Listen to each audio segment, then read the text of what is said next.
ये देखो PSALM लिखा है ना, इसको पढ़ेंगे तो क्या हो जाएगा पसाल्म,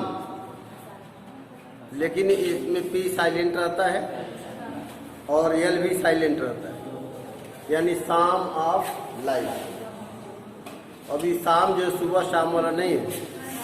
हाँ, शाम मीन्स होता है धर्म गीत, यानी जीवन का धर्म गीत, यानी जीवन का अर्थ क्या होता है, उसका एम क्या होता है, उसका गोल क्या होता है।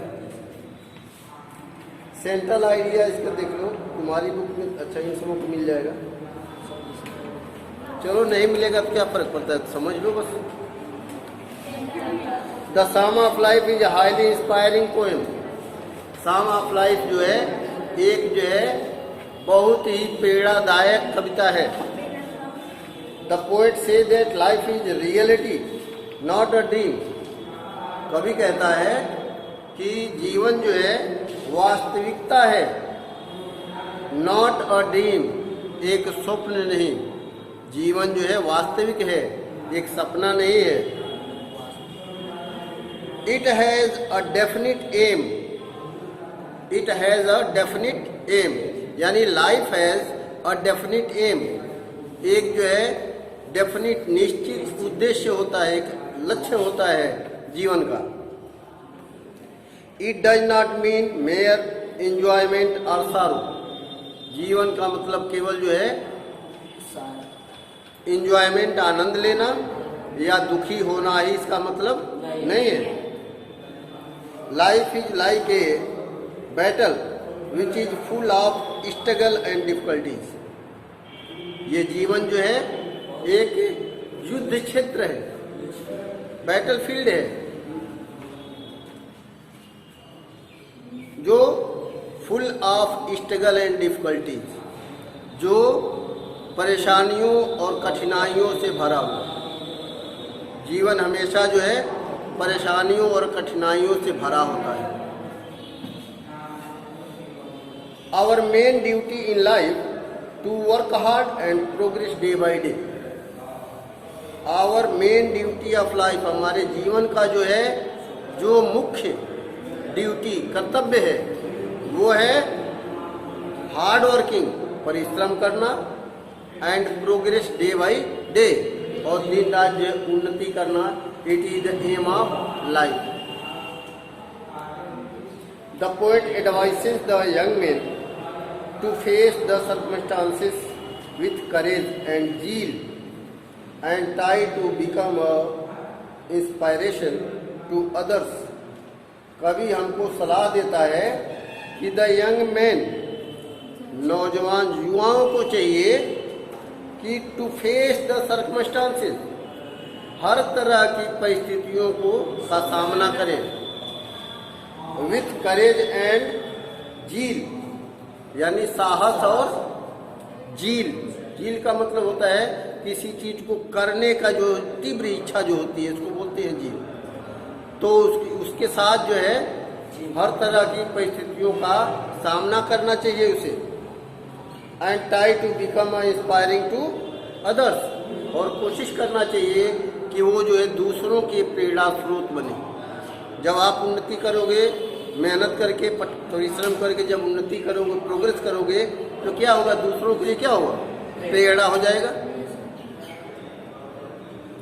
लेकिन आजकल तो प्रेरणा को नहीं लेते, दूसरी चीज ले लेते हैं। जैसे कोई पड़ोसी तुम्हारा है, अगर वो उन्नति कर लिया तो क्या है, तुम्हारे लिए प्रेरणा है कि तुम भी उन्नति करो, बल्कि उससे ज्यादा उन्नति करो।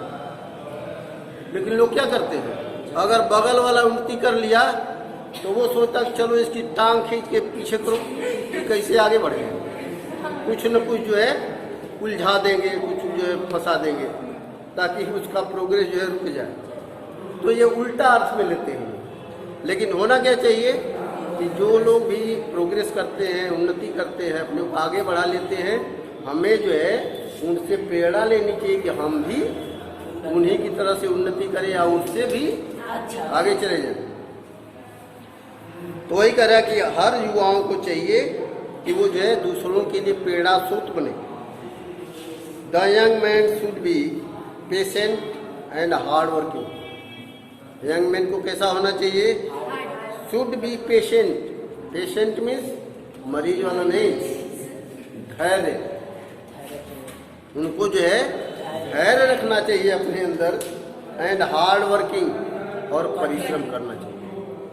कहने का मतलब कोई कार्य अगर कर रहे हो, कभी कभी क्या होता है कि हम कोई मेहनत वाला कार्य करते हैं और लगता है कि जो है थोड़ी देर करने के बाद लगता है कि इसको मैं कर नहीं पाऊंगा, तो हम क्या करते हैं? उस काम को छोड़ देते हैं। तो जब छोड़ देते हैं तो हमारा काम जो है नहीं हो पाता है। तो कह रहा है कि पेशेंस रखना चाहिए, धैर्य रखना चाहिए। ऐसा नहीं है, कोई भी काम ऐसा नहीं है जो इम्पॉसिबल होता है। हर काम तुम कर सकते हो, बशर्ते कि उस पर धैर्य रखो। जैसे एक बार क्या हुआ कि एक मान लो जो कोई ट्रक है, ठीक है, एक ट्रक है, उस ट्रक पे जो है कोयला लगा हुआ है, कोल, और उसमें कहीं 2 हीरे हैं। उस कोयले में कहीं 2 हीरे हैं।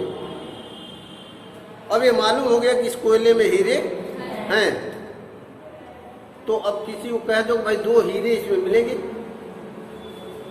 तो कुछ लोग क्या करेंगे? जो बड़े लोग होंगे वो क्या करेंगे? कोई लेबर ओवर लगा देंगे कि चलो इसको खाली करो, इसमें 2 हीरे दे। वो लेबर खाली करेगा तो खाली कैसे करेगा? वो एक एक जो है बेलचा उठाएगा, फेंकेगा, उसमें से निकालेगा।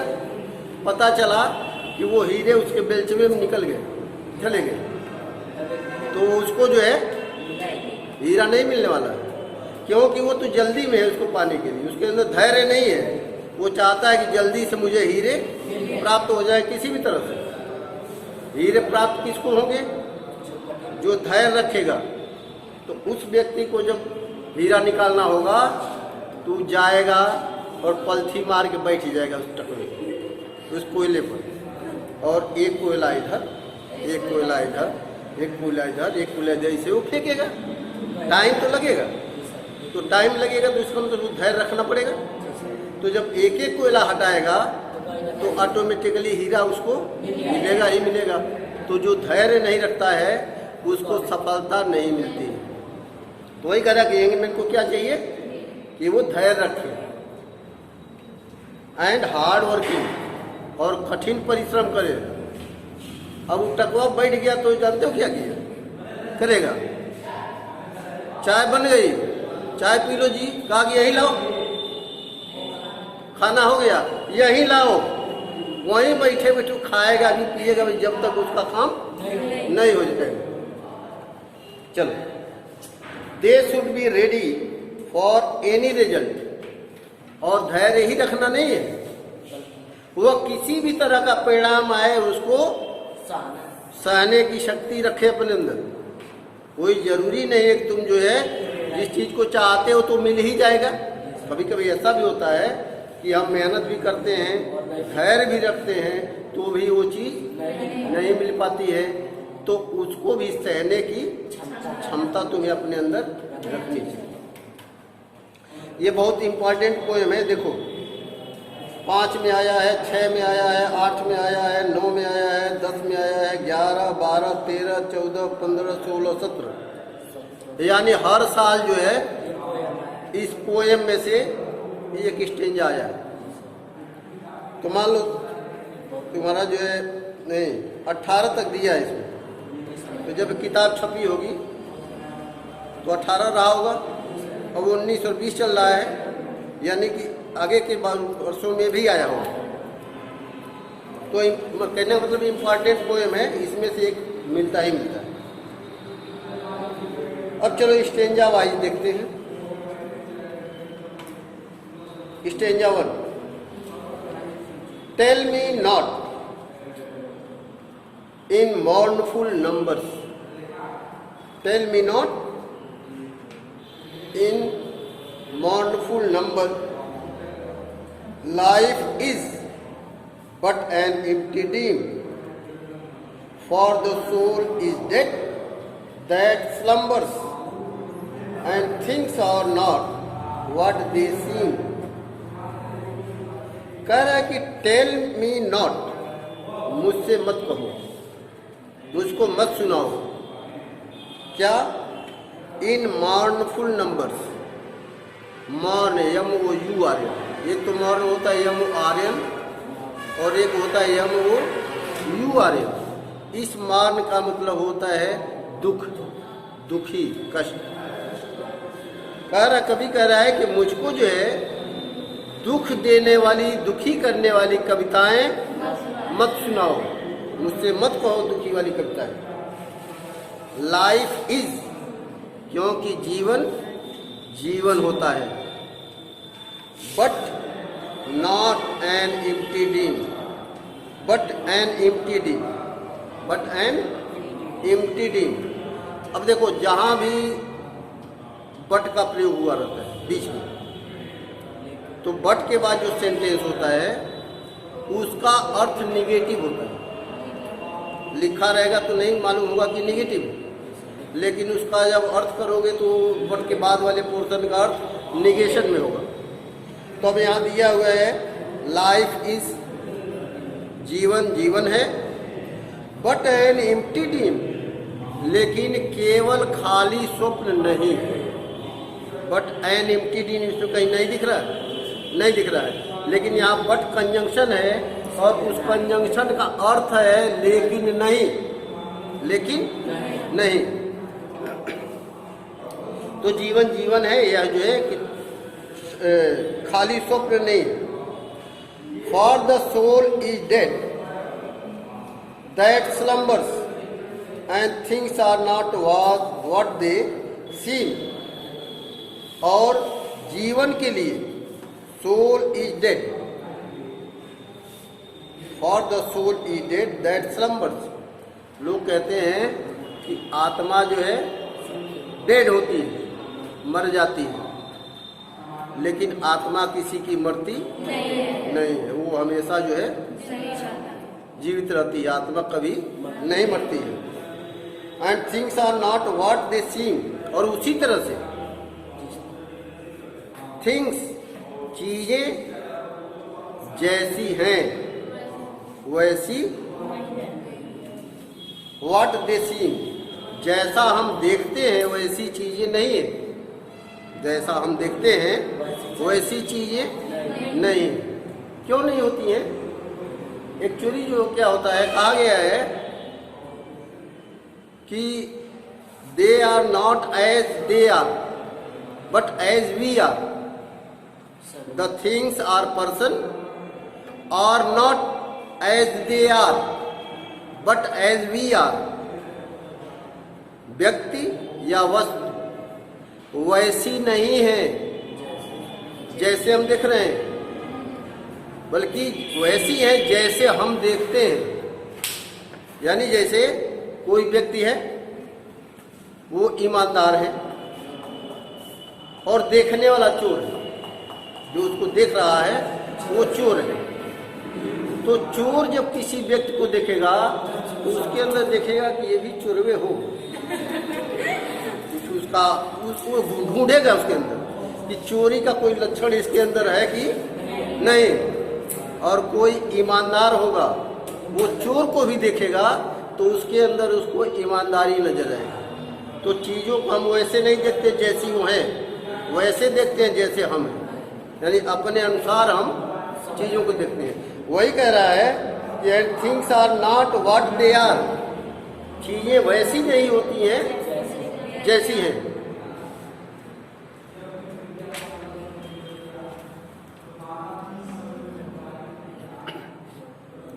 Life is real, life is earnest, and the grave is not its goal. Dust thou art, and dust returnest, was not spoken of soul। कह रहा है कि लाइफ इज रियल, जीवन जो है वास्तविक है, लाइफ रियल है।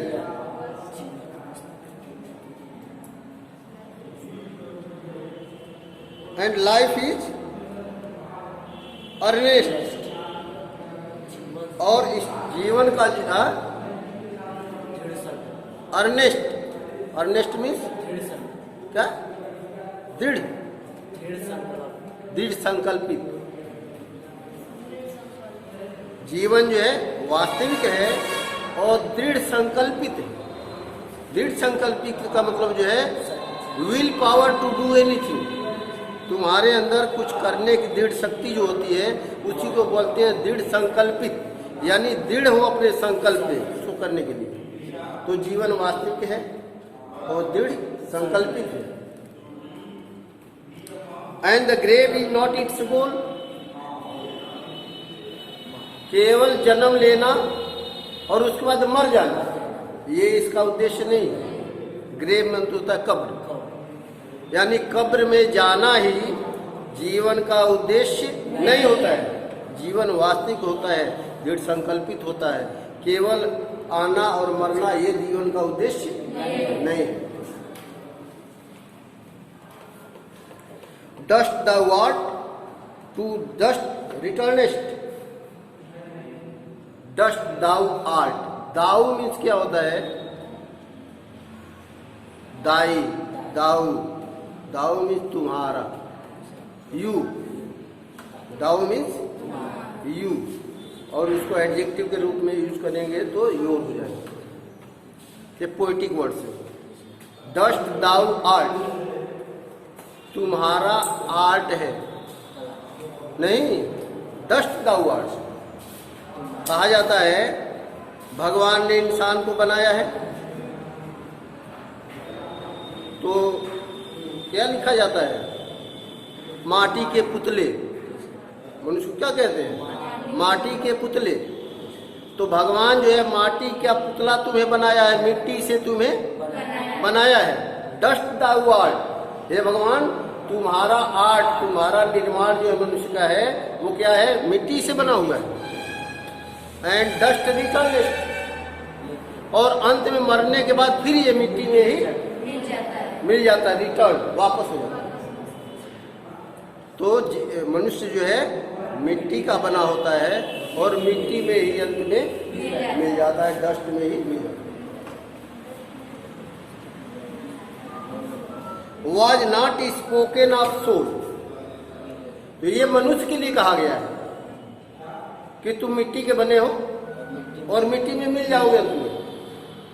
It is not spoken for soul, यह आत्मा के लिए नहीं कहा गया है, इस शरीर के लिए कहा गया है कि मिट्टी का शरीर है और मरने के बाद मिट्टी में मिल जाएगा। लेकिन आत्मा के लिए ये बात नहीं कही गई। कभी कह रहा है कि आत्मा के लिए ये बात नहीं कही गई है।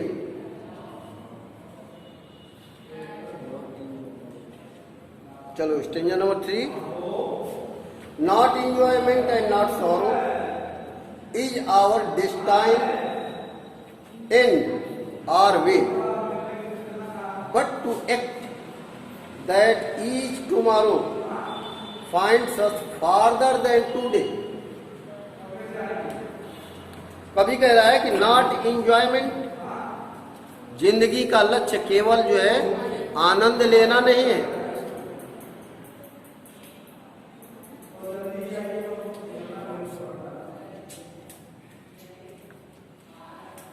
नॉट इंजॉयमेंट नॉट सॉरो, केवल जो है जीवन का आनंद लेना या दुख को सहना, यानी कि केवल सुख दुख का सहना ही जीवन नहीं है।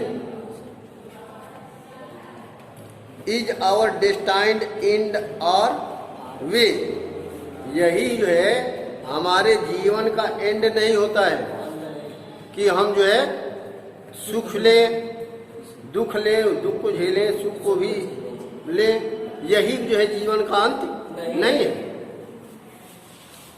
But to act, but to act, लेकिन उद्देश्य क्या है? हमें एक्ट करना चाहिए, कार्य करना चाहिए, हमें जो है हमेशा क्रियाशील रहना चाहिए। जीवन का ये काम है, तुम हमेशा जो है कर्तव्यनिष्ठ रहो, कर्मठ बनो, एक्शन में रहो। that each tomorrow finds us farther than today. और जब तुम कर्मशील रहोगे, कार्य करते रहोगे, एक्शन में रहोगे, अपना एक्ट जो तुम्हारा है उसको करोगे, तो उससे क्या किस लिए करोगे? Each tomorrow finds us farther than today. हर आने वाला कल आज से बढ़िया हो, इसके लिए तुम कार्य करते रहो। आने वाला कल आज से बेहतर हो, इसके लिए तुम कार्य करते रहो। यही ना आदमी करता है। आज तुम लोग पढ़ाई कर रहे हो, क्यों? कि हमारा कल जो है इससे अच्छा हो, और इसीलिए सारे इंसान यही करते हैं।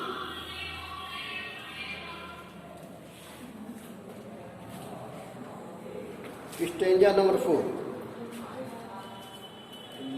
Art is long and time is fleeting, and our hearts, though stout and brave, still like muffled drums are beating. Funerals marches to the grave.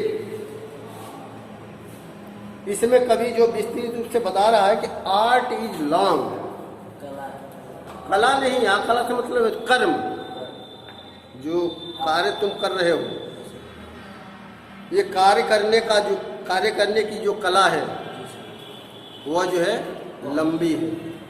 यानी कि तुम्हें बहुत परिश्रम करना है, तुम्हें अधिक कार्य करना है। टाइम इज फ्लीटिंग, समय तुम्हारे पास कम है, समय भाग रहा है, तुम्हें कार्य ज्यादा करना है और समय भाग रहा है। एंड आवर हार्ट्स दो स्टाउट एंड ब्रेव, तो ऐसी दशा में हमको क्या करना चाहिए? अपने हार्ट को जो है स्ट्रांग रखना चाहिए और बहादुरी के साथ अपना कार्य करना चाहिए। हमें अपने हार्ट को मजबूत रख के बहादुरी के साथ अपने कर्तव्य को, अपने कार्य को करते रहना चाहिए।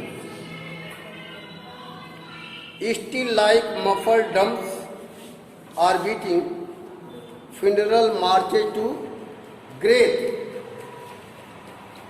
यद्यप हमारी जो धड़कनें हैं, जो धड़कन हमारी चल रही है, ढोल सी धीमी आवाज की तरह है। ढोल सी धीमी, ढोल की धीमी आवाज का मतलब होता है जैसे किसी ढोल के ऊपर कपड़ा रख दो और उसको बजाओ तो उसकी आवाज नहीं आएगी, धीमी हो जाएगी। तो हमारा जीवन जो है उस ढोल की तरह से है जिस पे कपड़ा रखा हुआ है, और जो है हमारी उसकी आवाज जो है धीमी निकलती है। Beating funeral marches to the grave, और जैसे जैसे हम वृद्धि करते जाते हैं, प्रोग्रेस करते जाते हैं, आगे बढ़ते जाते हैं, हम किस तरफ बढ़ते हैं? फ्यूनरल, जिंदगी के अंत की तरफ।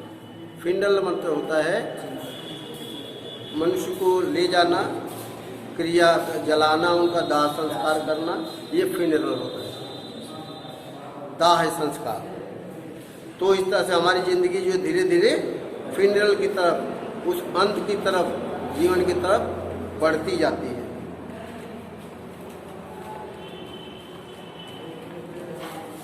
Marches to the funeral, marches to the grave.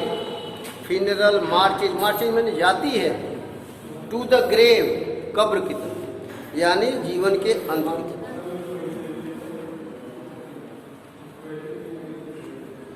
In the world's broad field of battle, in a bivouac of life, be not like dumb, driven cattle, be a hero in the strife। कह रहा है कभी कि in the world's broad field of battle, in the world broad field of battle, battle means होता है युद्ध, युद्ध, field बने, यहाँ फील्ड का मतलब क्षेत्र। हमारा जिंदगी क्या है, एक युद्ध क्षेत्र में है। युद्ध क्षेत्र में हम जो है हैं, हमारी लाइफ क्या है, हम क्या हैं, ये जीवन एक युद्ध क्षेत्र है और उसी में हम किस तरह से हैं, इन अ बाइबोएक ऑफ लाइफ। एक जो है जिंदगी का हमारा एक पड़ाव है। तो इस विस्तृत युद्ध क्षेत्र रूपी जीवन में हम एक पड़ाव की तरह हैं। पड़ाव का मतलब क्या होता है, पड़ाव कहीं लोग जाते हैं, पड़ाव कहीं डाल दिए, रुक गए, काफ़ी दूरी है जाने की, तो पड़ाव डाल के रास्ते में रुक जाते हैं, फिर अगले दिन वहाँ से चल देते हैं। यानी कि वो रुकते हैं फिर जाते हैं। इसी तरह से हमारी ज़िंदगी भी है, इस युद्ध क्षेत्र में एक पड़ाव की तरह रहती है और फिर जो है इसका समय जब हो जाता है तो हम पड़ाव उठा के जो है चल देते हैं। तो वही कह रहा है, बाइबोएक ऑफ लाइफ अस्थायी पड़ाव है, अस्थायी पड़ाव नहीं है। Be not like dumb driven cattle, कभी कहता है कि तुम एक डम्ब मत बनो। डम्ब का मतलब वो कांट स्पीक, जो बोल न सके, गूंगा। कह रहा है कि तुम गूंगे मत बनो। ड्रीवन कैटिल, ड्रीवन माने हाँकना, कैटिल मीन्स मवेशी, जानवर। जानवर क्या होता है, डम्ब होता है, गूंगा होता है, और हम जिधर हाँकेंगे उधर ही उसको जाना है। तो तुम एक जानवर की तरह मत बनो कि जिधर तुम हाँक दिया जाए उधर चल दो। Be a hero in the style, तुमको क्या बनना है, हीरो बनना है। बी अ हीरो, कौन वाला हीरो, फिल्मी दुनिया वाला नहीं, फिल्मी दुनिया वाला हीरो नहीं बने। हीरो का मतलब हम लोग ये समझते हैं फिल्मी दुनिया वाला हीरो नहीं। हीरो का मीन्स होता है नायक। नायक जो किसी कार्य को अच्छे ढंग से जो है संपादन करता है उसको बोलते हैं नायक। तो तुम्हें एक नायक बनना है।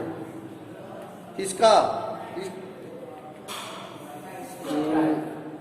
इन द स्टाइफ, संघर्ष और कठिनाइयों के बीच में तुम्हें नायक बनकर के उससे आगे निकल जाना है।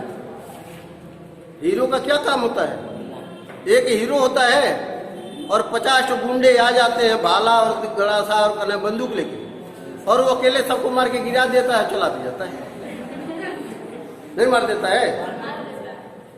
तो नायक है, इतने लोगों के बीच में से भी सबको जो है मार के अकेले और बच गया, हीरो हो। तो तुम एक नायक बनो, एक हीरो बनो। संघर्ष और कठिनाइयों के बीच में से हीरो बन करके निकल लो और अपना जो वो गोल है, जो तुम्हारा उद्देश्य है जीवन का, उसको हासिल करो।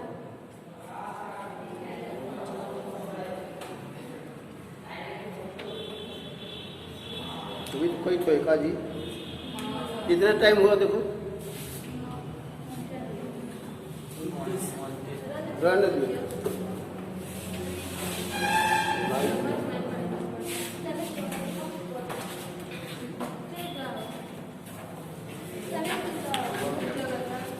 भूख लगा।